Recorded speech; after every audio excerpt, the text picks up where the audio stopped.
Hello, welcome. Thanks for coming here today. We will get started right at noon.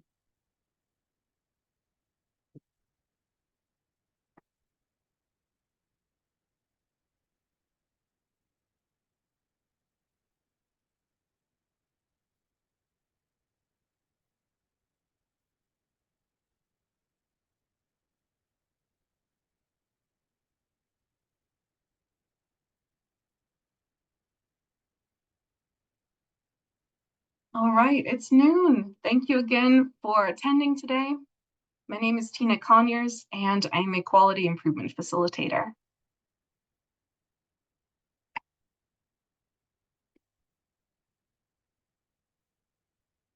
Before we start, I'll ask that you guys add us to your contacts list so that you'll get our emails about events, updates, and resources. You can also find us on Facebook and LinkedIn. And if you haven't signed up yet, you can use this QR code to do so. Our listserv, it doesn't only provide notifications and info about new trainings, but it also provides a platform for peer-to-peer sharing among nursing home teams. So it's a place to ask for and give helpful advice on the specific issues that are inherent to nursing homes. Today, we'll be talking about using the quality assurance performance improvement methods to prevent urinary tract infections from occurring.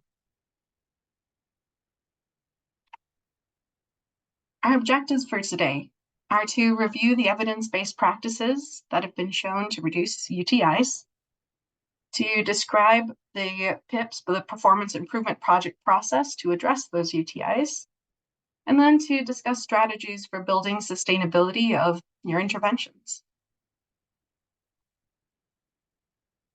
Beyond the category of just UTIs, Telegen has a QAPI self-assessment, and this can act as a gap analysis tool. A portion of your QAPI program is evaluating that QAPI program. And this tool can make that easier. And as with everything at Telegen, there's no cost for any of our resources. It's important to note that not every single UTI has to impact your star ratings. Confirm that your MDS coordinator is consistently using the significant change reviews when appropriate, so that the UTI drops off the radar as soon as that diagnosis is cleared.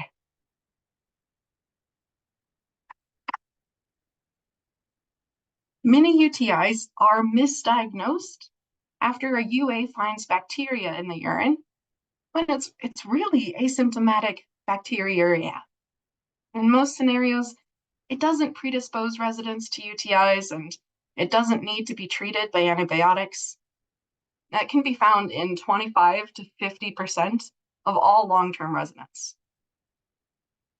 There's a statistically significant amount of evidence that using the Cooper urinary surveillance tool will reduce overall UTI diagnosis by ruling out that asymptomatic bacteriuria.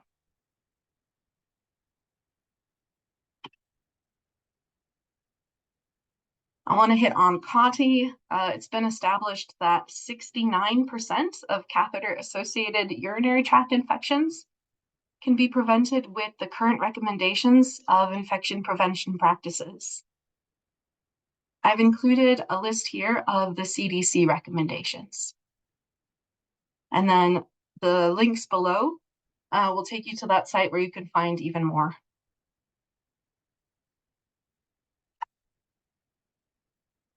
Hydration programs have been shown to be effective in reducing UTI rates. So here are some strategies from homes that have found decreased UTIs after implementing a change in their hydration program. These ideas are things like making popsicles out of Pedialyte, having temperature-sensitive color-changing cups, because that allows staff to visibly see how full pitchers are, and it helps with monitoring to ensure that ice and beverages have been passed and offered recently. If you have a resident that is just straight up refusing to drink liquids, they can be given Jello as an alternative to help get fluids in. And the big part is involving activities as a way to bring more fun to hydration. So, like having a special drink for themed days, you know, or a special drink paired with a particular activity. Like right about now, I could really go for a webinar watermelon spritzer. That would be fantastic. Improving communication can help lower UTI rates. SBAR is a communication tool that can be used by anybody and adapted for any situation. Yeah, it can be short and simple. It keeps the information clear, helps to organize thoughts. The S is for situation and what's going on. Hi, I'm contacting you about a suspected UTI. Blood pressure is 130/80, heart rate is 120 BPM, and temperature is 100.2. B is for background. What's happened in the past? You can say, well, the resident is on dialysis. We've noticed worsening incontinence, and there's an allergy to penicillin. A is for assessment. And what are your senses telling you? Well, there's been a slight change in mental status, and the resident reports suprapubic pain. And then the R is for recommendation. What do you want to do? You could say, I recommend ordering a UA and recording fluid intake for however many hours. Using this SBAR tool, it can also help with antibiotic stewardship. A study in Texan nursing homes found that using this suspected UTI SBAR form, it reduced infections for asymptomatic bacteria, oh my goodness, bacteriuria, what a tongue twister, by about a third.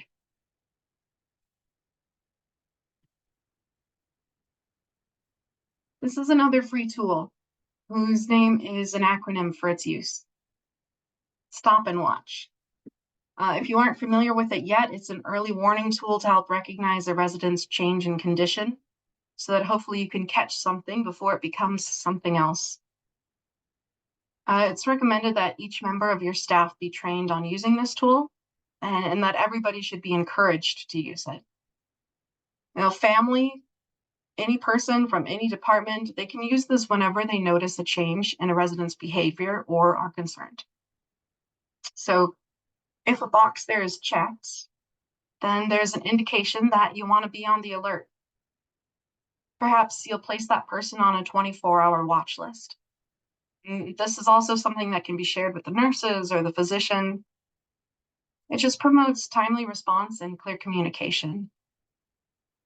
And as with any tool, you'll need to create a process for using the tool and then train everybody on how to use it. You may already have this available in your electronic system, but if not, there's a tool for download on the website listed. And then you can print them off to keep them available for anybody to use.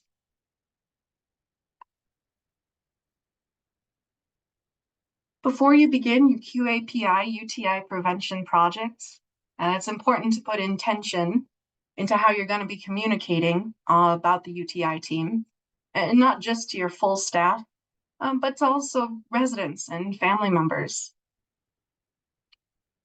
One idea that can work for this is a storyboard.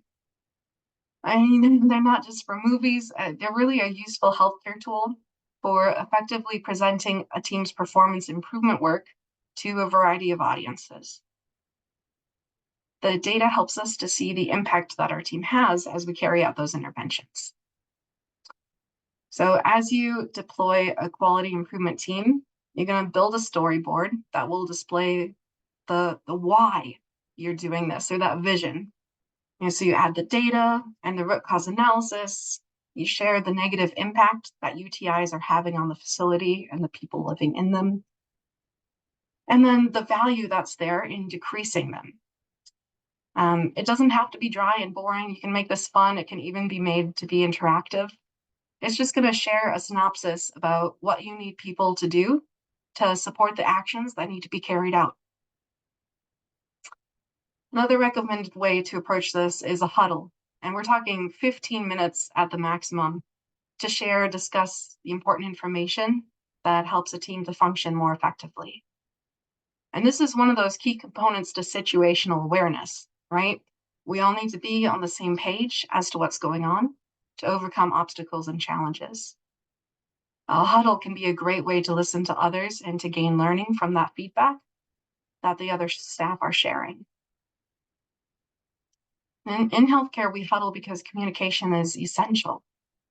Listening and giving information is always a challenge because everybody is busy and always figuratively, but often literally, have their hands full. But this brings people together. It breaks down the silos where only select individuals have information. I want to emphasize that for staff to engage in huddles, they must see that what they bring up is valued. And they see this by having it followed up on. If they bring up ideas or concerns and we don't take them seriously, they don't see us taking them seriously, they will stop participating. And we strongly advise that you use huddles to collect feedback specifically to your UTI prevention projects. And this is going to help create a culture of openness, communication, and value. Some tips for success here, regardless of which modality you choose. Here are the topics to keep in mind. Work with a regular agenda. Give everybody a heads up about the agenda a few days beforehand so that they can be ready to share their ideas right away, since they've had some time to gather their thoughts beforehand.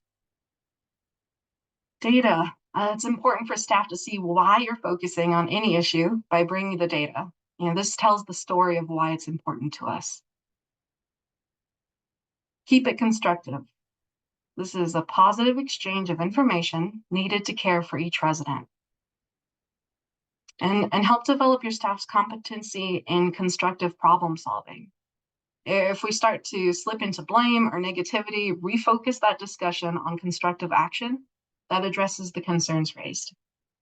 And you could set rules for a no blame space to keep it positive and constructive. It's recommended to include new people. This can be to introduce and check in with new employees. It's going to give them the feeling that you appreciate that they've joined your team and that their input is valued. You'll need to provide coverage so staff can attend these meetings. Have management or other team members who are not required to go to the meeting answer call lights so you can be assured to meet your residents' needs while CNAs and the charge nurse are rounding or having stand up so that they can have uninterrupted time.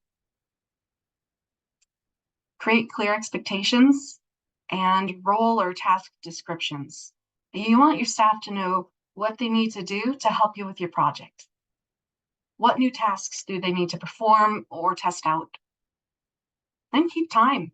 Everyone's time is valuable. We're all crazy busy. So starting on time will help increase efficiency, and having someone be the timekeeper can make sure that you aren't running over.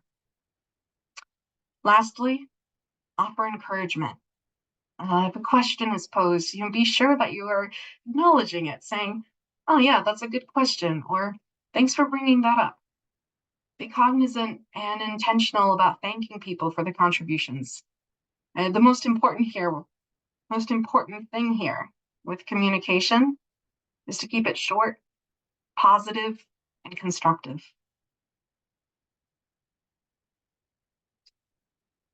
Now we'll touch a little bit on performance improvement projects.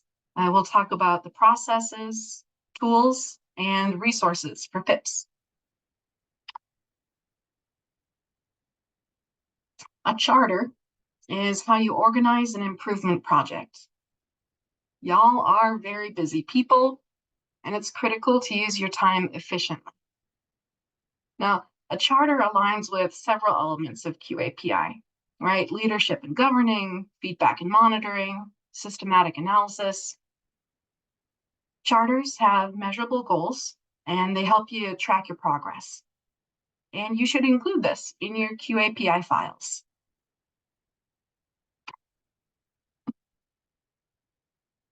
As we move forward in constructing a performance improvement project, we will always need to prove the improvement to make sure that it's an improvement and not just a change. This calls for ongoing monitoring of a wide range of systems and processes. This important work relies on you using quality measures data, but it's likely that you'll be collecting additional data too, related to the PDSA that you develop. Monitor implementation. Are the parts, steps in the system performing as planned? Are we on track in our efforts to improve the system? Monitor achievement of system-wide goals. How does the system impact the values of residents, their health, their well-being? What are impacts on other stakeholders like payers, employees, or the community? Are changes that were designed to improve one part of the system now causing new problems in other parts of the system? Both an outcome measure, like the number of UTIs each month, and process measures should be part of the measurement process. Process measures are in response to the findings of your root cause analysis. And so, of course, they're specific to each facility. They need to be measurable, either through audits or observation. Examples of process measures include the use of AHRQ's potential UTI S-bar by nurses when reporting to a physician, a nurse practitioner, or physician's assistant. Alignment of clinical documentation in the MR with MDS coding process. Use of pericare strategies by frontline staff.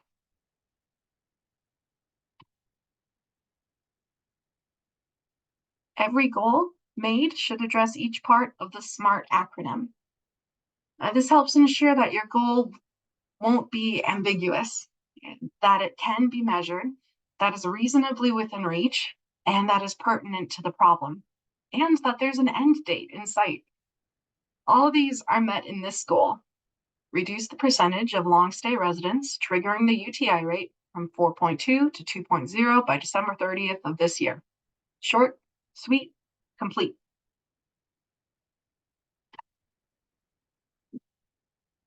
These are sources where you can pull your home's UTI data. The resident level report found on iKeys, it's really useful to examine any person who's triggered any quality measure. It's recommended to have your first step, though, be validating coding. Once coding's validated, then the team can explore any patterns or commonalities. Like, are we seeing a significant number of cases on the same floor? Are all these folks not drinking fluids, and so on? I want to note that it's also recommended to review your current process and look for any gaps before you try to fix anything extra.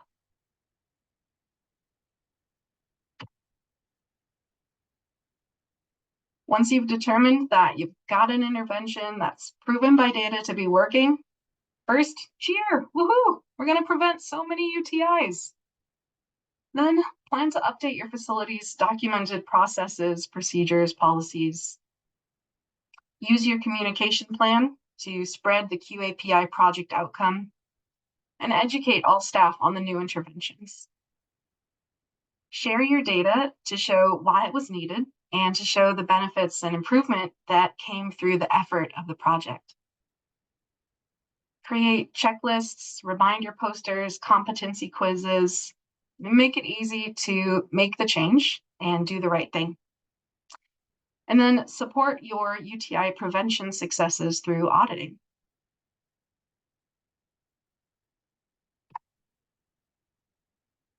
Let's talk about how we can hardwire sustainability. This is the QAPI Sustainability Decision Guide from the CMS website. It will provide you with questions to ask to find out if the work you're doing will lead to sustainability. It might give you further ideas to build your foundation.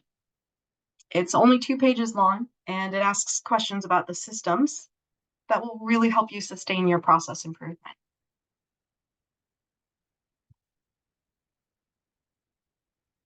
Then continue to come together and look at the data.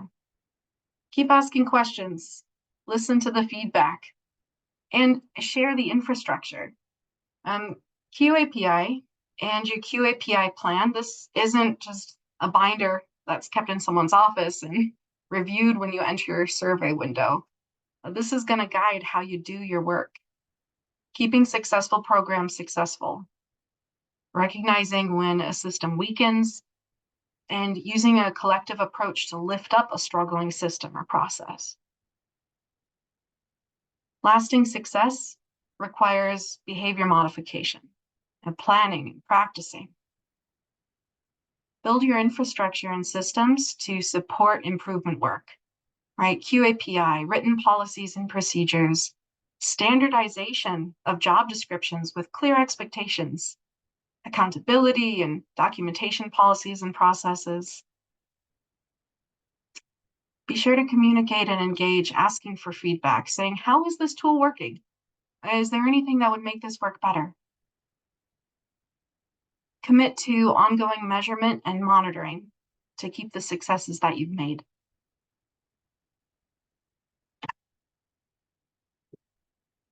Here's an action plan, recommendations for next steps. The next few slides can be a bit repetitive. It's similar information in different formats. This is a to-do list for preventing UTIs. You're going to write a problem statement and do a root cause analysis with your team. Then you can write the SMART goal, create an improvement team. It should be interdisciplinary, but still small. So consider maybe having a CNA, a nurse, pharmacist, maybe the activities director, and consider having residents or families as subject matter experts.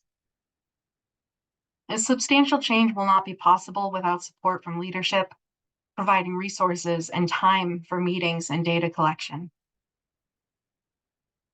For sustainment, it really helps to have a champion who can help monitor and follow up on things. It's recommended to meet on a weekly basis just in the beginning.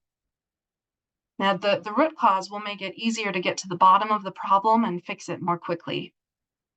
The PDSA cycles will prevent you from rolling out a new change only to find out that it's just a change and not an improvement. And then you'll have to ask everybody to do something else different all over again. Find QAPI tools that you enjoy using to make this work easier. Now, we have a lot to offer through Telligent, but the best option is going to always be the thing that you'll use consistently. And then share the fruits of your labor with the staff, with the residents, with their families. Again, I strongly recommend checking out root cause analysis and PDSA trainings. We offer them both as a live virtual class and on demand. Learning the root causes of your home's UTIs will help ensure that you're finding the heart of the issue and not just shooting in the dark and hoping. Root cause analysis and PDSA, are ways to improve the effectiveness and the efficiency of your improvement efforts. There are so many homes that have difficulty achieving and maintaining low UTI rates despite a lot of effort to implement comprehensive infection prevention programs. The reasons we frequently see are improper assessment and identification, lack of adherence to standardized criteria like McGreer or Loeb for diagnosis, inaccurate MDS coding, lack of adherence to evidence-based protocols, use of Foley catheters, an inconsistent or inadequate hydration program, improper peri cares, improper catheter cares. Your home is unique, and so too will be your root causes. At some point this week, make the time to take a look at your current UTI data. Then validate your coding process. And then your processes for care plans and infection prevention, looking for gaps. After that, you'll be ready to develop the problem statement and the SMART goal. After you've got your SMART goal, you can run a quick PDSA cycle. Aim for just about 2 weeks for that. If it's successful, share that info with everyone and roll it out to a different shift or a different unit. And if that's successful, then congrats.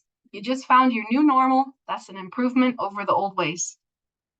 If it's not successful, well, tweak something and do a PDSA for a couple weeks again. Utilize the available sustainment resources to build sustainment into your program from the beginning. And from there, just keep an eye on the data. Here's some more resources that weren't already linked previously. We have a quality measure tip sheet specific to long stay UTIs, a QAPI and QAPI pathway, a suspected UTI action tool, an antibiotic timeout checklist, and CMS's head-to-toe infection prevention toolkit. Continuing, here are some quick links to the UTI critical element pathway, to our audit tracking tool, and to Interact's suspected UTI care path. All of these resources are free to use. What questions do you guys have?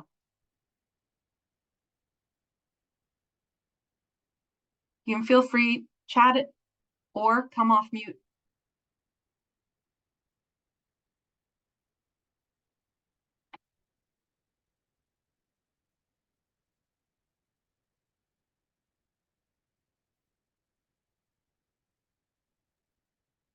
Nothing in chat at the moment. Okay, thank you, Heather. If a question does come up later, or if you're wanting assistance on any part of this process or anything else relating to quality measures, please reach out to us. And this is why we're here. We offer more than just assistance on quality measures too. So if you don't already have a copy of our menu of services, please request one. And even that list isn't exhaustive. Check out our assessment dashboard. If you haven't yet completed the COVID preparedness or infection prevention training assessments, either I or someone else on our team will be calling you or your infection preventionist to complete these. We also have an emergency preparedness assessment and one for unplanned transfers, as well as a health equity framework. Coming up this week on Thursday, we're going to have NHSN office hours. And then next week for Nursing Home Quality's Essentials, Tuesday is that quality measure report and how to find them in iKeys, which is an excellent follow-up to this. And then next Thursday, the topic is empowering QAPI through facility assessment. Let you get a couple minutes back into your day. Thank you so much for attending this. As a reminder, please fill out the post-event assessment. Once the session ends, it's going to pop up in your browser. That helps us know how we can better serve you and how I can improve my quality as a quality improvement facilitator. So thank you again for participating in this training and for the important work that you're doing day in and day out. Hope y'all will have a wonderful rest of the week. Thank you.